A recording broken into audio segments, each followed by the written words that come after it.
இந்த video education மற்றும் information purpose only மட்டும். நீங்கள் எந்த ஒரு ஷேர் வாங்கும் பொழுதோ அல்லது விற்கும் பொழுதோ செபி ரிஜிஸ்டர் அட்வைசரை கேட்டு செயல்படவும். நான் செபி ரிஜிஸ்டர் அட்வைசர் கிடையாது. வாழ்க வையகம், வாழ்க வையகம், வாழ்க வளமுடன். நாம் இன்று அனலிஸ்ட்க்கு எடுத்துக்கொண்ட company Mahanagar gas limited, MGL. அப்படின்னா இது என்னென்னா, பைப்லைன் மூலம் கேஸை வந்து டிஸ்ட்ரிபியூட் பண்ணுது. இது வந்து நேச்சுரல் கேஸை வந்து சிட்டி ஆஃப் மும்பை ஃபுல்லாக இவங்க வந்து இது பண்ணிகிட்ருக்காங்க, கேஸ் லைன் மூலம் டிஸ்ட்ரிபியூட் பண்ணிகிட்ருக்காங்க. ஸோ இந்த கம்பெனி பற்றி ஒரு அனலைஸ் பண்ணுவோம். நான் ஆல்ரெடி இதை என்னோடய வாட்சிங் லிஸ்ட்டில் வச்சுருந்தேன். நான் சிப் மெத்தடில் ஒன்று அப்பப்போ இன்வெஸ்ட்மெண்ட் பண்ணிகிட்ருப்பேன். அன்ஃபார்ச்சுனேட்லி பார்த்தா நேற்று கவர்மெண்ட் கொடுத்த ஒரு நியூஸ்னால வந்து அரௌண்ட் 15% டிஸ்கவுண்ட் ஆகிடுச்சு. ஸோ அந்த 15% டிஸ்கவுண்ட்டுங்கிறது இப்போ நமக்கு நல்ல ப்ரைஸில் கிடைக்கிது. ஸோ அதனால் நான் இதை வந்து இப்போ நான் நார்மலாக சிப் மெத்தட்னா 1, 2, 3, 5 அந்த மாதிரி ஒன்றா சிப் பண்ண சொல்லுவேன் எவ்ரி வீக். ஆனால் நான் இப்போ இது என்னன்னா ஒரு 5,000, 10,000 அந்த மாதிரி வந்து ஒரு பல்காக இந்த மாதிரி ஒரு டிஸ்கவுண்ட்டில் கிடைக்கிறப்ப இன்வெஸ்ட்மெண்ட் பண்ணிடுவேன். ஸோ இதை பற்றி ஒரு டீட்டெயில் அனலைஸ் பண்ணுவோம். இப்போது ஒரு கவர்மெண்ட் நியூஸ்னால் வந்து ஒரு கம்பெனி வந்து சடனாக டிஸ்கவுண்ட்டில் கிடைக்கிது, அதாவது 10%, 20% வந்து ட்ராப் ஆச்சுன்னா கண்டிப்பாக திரும்ப அதில் ரிக்கவரி ஆகிறதுக்கு 2 to 3 months ஆகும். ஆஃப்டர் திரும்ப வந்து அது கம்பெனி நல்ல இதில் இருந்துச்சுன்னா, பர்ஃபார்மன்ஸ் இருந்துச்சுன்னா திரும்ப இது அப் ட்ரெண்ட் ஸ்டார்ட் ஆகிடும். ஸோ அந்த பேஸஸில் நான் இதை வந்து இன்வெஸ்ட்மெண்ட் பண்ண ஆரம்பித்தேன். ஸோ மகாநகர் கேஸ் லிமிடெட் பார்த்திங்கன்னா 20% டிஸ்கவுண்ட் லாஸ்ட் 1 month மட்டும் கிடச்சிருக்குது நமக்கு. இப்போ ப்ரைஸ் பார்த்திங்கன்னா கரண்ட் ப்ரைஸ்க்கு 1 yearக்கு முன்னாடி பார்த்திங்கன்னா 53%, கரண்ட்லேயே பார்த்தா அரௌண்ட் 50% இன்க்ரீஸ் ஆகும். லாஸ்ட் 5 yearsஸாக பார்த்திங்கனாலும் அதே 50% தான் ரிட்டர்ன் கொடுத்துருக்கு. ஸோ இந்த ஒரு ப்ரைஸ் வந்து எனக்கு வந்து இந்த ஒரு ரேலி லாஸ்ட் 5 yearsஸாக பார்த்திங்கன்னா ஒரு ஃப்ளாட் சேனலாக கன்சிடர் பண்ணேன்னா இப்போ வந்து நல்ல ஒரு ரிட்டர்ன் கிடைக்குன்னு ஒரு இது இருக்குது. சரி, அதுக்கான ஃபண்டமெண்டலில் எப்படி சப்போர்ட் பண்ணு அப்படிங்கிறத நான் இதை உங்களுக்கு எப்படிங்கிறத சொல்கிறேன். மேபி வந்து உங்களுக்கு இது வந்து ஒரு ரைட் வியூவாக இருந்துச்சுன்னா நீங்கள் ஃபர்தராக வந்து இன்வெஸ்ட்மெண்ட் பண்ணுறதோ அல்லது என்னங்கிறது நீங்கள் டிசிஷன் எடுக்கலாம். எப்படின்னா, நான் இதுக்கு முன்னாடி வந்து GSPL, Gujarat state petrol chemical limited, நான் 300 rupees ஒரு டைம் வந்து இதேமாதிரி கவர்மெண்ட் நியூஸ் விழுந்தப்போ வந்து டவுன் ஆச்சு. 300 rupeesக்கு நான் பை பண்ண ஆரம்பித்தேன் அக்குமுலேட்.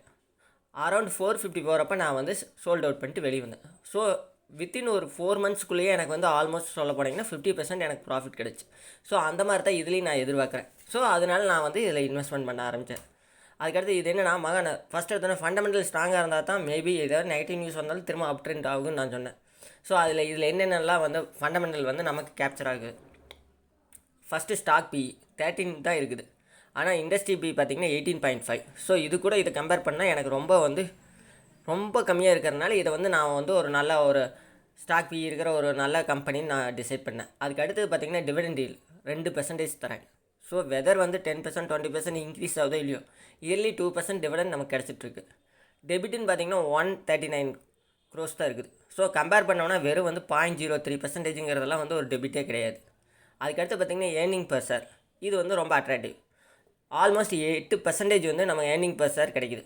ஸோ 8%ங்கிறது ஒரு ஹியூஜ் அமௌண்ட். ஸோ நம்ம நல்ல ஒரு ஏர்னிங் பர் ஷேர் இருக்கிற கம்பெனி நம்ம பை பண்ணோம்னா நல்லா ரிட்டர்னும் கிடைக்கிறதுக்கான சான்சஸ் ரொம்ப அதிகம். அதுக்கடுத்தது பார்த்திங்கன்னா முக்கியமானது எஃப்டபிள்யூஐ பார்த்திங்கன்னா 2.71% லாஸ்ட் குவார்ட்டரில் இன்க்ரீஸ் பண்ணியிருக்காங்க. ஸோ இது வந்து எனக்கு ரொம்ப அட்ராக்டிவாக இருந்துச்சு. அதுக்கடுத்தது பார்த்திங்கன்னா free cash flow 800 crores around வச்சுருக்காங்க. ஒரு 800 கோடி ஃப்ரீ கேஷ் ஃப்ளோ வச்சுருக்க ஒரு கம்பெனினா, டோட்டல் கெப்பாசிட்டியே 16,000 கோடினா 5% வந்து ஃப்ரீ கேஷ் ஃப்ளோவே வச்சுருக்காங்க. ஸோ வந்து இது ஒரு கம்பெனி நல்லா ஸ்ட்ராங் இருக்குதுங்கிறத நம்ம இதிலேருந்தே அனலைஸ் பண்ணிக்கலாம். அதுக்கடுத்து பார்த்திங்கன்னா சார்ட். இந்த சார்ட்டு பார்த்திங்கன்னா லாஸ்ட் 5 year வந்து ஒரே ஃப்ளாட்டாக இருந்திருக்குது. லாஸ்ட் ஒரு 2 to 3 months தான் வந்திங்கன்னா அப்படியே அப் ட்ரெண்ட் ஆகிருக்குது. ஸோ அதைத்தான் நான் இது பண்ணியிருக்கிறேன். ஸோ மேபி இதுலேருந்து திரும்ப அப் ட்ரெண்ட் ஆரம்பிச்சுன்னா ஒரு 200, 300, 400, 500 அந்த மாதிரி மேபி ஃப்யூச்சர் நல்ல க்ரோத் இருந்தால் 2,500, 3,000 கூட போகிறக்கான சான்சஸ் ரொம்ப அதிகமாக இருக்குது. ஸோ இதனால தான் வந்து நான் வந்து இதை வந்து ஒரு இன்வெஸ்ட்மெண்ட் பாயிண்ட்டாக கன்சிடர் பண்ணுறேன். அதுக்கடுத்தது பார்த்திங்கன்னா ப்ராஃபிட் லாஸ். ஏன்னா கம்பெனி ப்ராஃபிட்டில் இருந்தால் தான் திரும்ப வந்து அதை அப் ட்ரெண்ட் ஆகிறதுக்கான சான்சஸ் அதிகமாக இருக்குது. இல்லைன்னா டவுன் ட்ரெண்ட் மட்டும்தான் போயிட்டுருக்கு. ஒரு 1,500 கோடி சேல்ஸ் ஆகிட்டு இருந்தது, இன்றைக்கி 6,000 crores ஆகிட்டு இருக்குது. Almost 4 times return.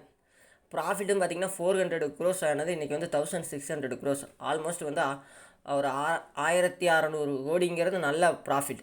ஸோ அதனால தான் நான் சொன்னேன் ஏர்னிங் பர் ஷேர் பார்த்திங்கன்னா 122ங்கிறது நல்ல ரிட்டர்ன் நமக்கு அப்படின்னு நான் சொன்னேன். அதுக்கு அடுத்தது பார்த்திங்கன்னா பேலன்ஸ் ஷீட்டு. ரிசர்வ் பார்த்திங்கன்னா 1,000 crores இருந்தது, இன்றைக்கி 5,000 crores மாறி இருக்குது. ஸோ இதுவும் வந்து எனக்கு ரொம்ப ஒரு அட்ராக்டிவ் இருந்துச்சு. லாஸ்ட்டு 2 years மட்டும் பார்த்திங்கன்னா நல்லா தெரியும் உங்களுக்கு. 3400 இருந்தது 4000 ஆச்சு, 4000லேருந்து 5000 இருக்குது. ஆல்மோஸ்ட் 20% வந்து நமக்கு க்ரோத் இன்க்ரீஸ் ஆகிட்டே இருந்திருக்குது ரிசர்வ். ஸோ அந்தளவுக்கு வந்து ஏர்னிங் அதிகமாகிட்டே இருக்குதுன்னு அர்த்தம். அதுக்கடுத்து ஷேர் ஹோல்ட் பேட்டர்ன். இதில் ரொம்ப சிம்பிளாக சொல்கிறேன், பப்ளிக்கிட்ட வெறும் 7% தான் இருக்குது, 7.84%. ஸோ ஒரு 8%க்கும் கம்மியாக இருக்கிற பப்ளிக்னா கண்டிப்பாக கம்பெனி நல்ல கம்பெனியாக தான் இருக்கணும். ஸோ இதில் பார்த்தீங்கன்னா டிஐ, எஃப்ஐஐ, ப்ரொமோட்டர் எல்லாம் பார்த்திங்கன்னா மீதி இருக்கிறத ஆல்மோஸ்ட் வந்து 92% வச்சுருக்காங்க. ஸோ இது ஒரு நல்ல ஷேர் ஹோல்ட் பேட்டர்னாகவும் இருக்குது. ஸோ இதெல்லாம் பார்க்குறப்ப எனக்கு கம்பெனி வந்து நல்ல ஒரு லாங் டேர்முக்கு நல்ல இன்வெஸ்ட்மெண்ட், அதே சமயம் ஷார்ட் டேர்ம்லேயும் நல்ல ஒரு கெயின் கிடைக்குங்கிறதுனால தான் நான் இதை ஒரு இன்வெஸ்ட்மெண்ட் பண்ண ஆரம்பிச்சிருக்கிறேன். ஸோ நீங்கள் இதை ஃபர்தராக அனலைஸ் பண்ணிவிட்டு வெதர் நீங்கள் வந்து இன்வெஸ்ட்மெண்ட் பண்ணுவீங்களோ அல்லது பை ஆர் செல்லிங் என்னங்கிறத நீங்கள் வந்து டிசைட் பண்ணிக்கங்க. Thank you. Good fundamental, discount price, right time, attractive வேல்யூஷனில் உங்களுக்கு ஸ்டாக் வேணும்னா please like and subscribe my channel. For more videos click bell button. Thank you.